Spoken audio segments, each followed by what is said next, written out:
السلام علیکم ورحمت الله وبرکاته.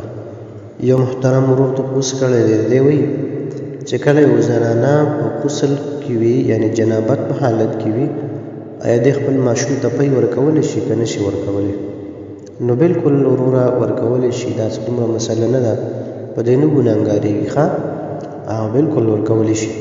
خو بس دومره پکار ده چې کله انسان ته داسې قسم مسله راشي، مطلب غسل راشي، نو پکار ده چې زر ولامبي، ځکه چې دومره ټیم په یو انسان باندې په غسل کې واوړي لکه د یو مونځ نه واخله تر د بل مونځه پورې چې څومره ټیم دی.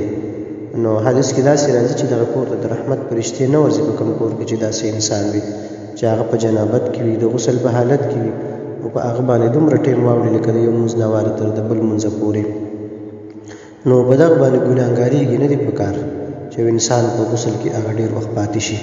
او بالکل ماشوم ته پی ورکولی شي، داسې قسم څه خبره پکې نشته، نه ګناهګارېږي پرې ښه.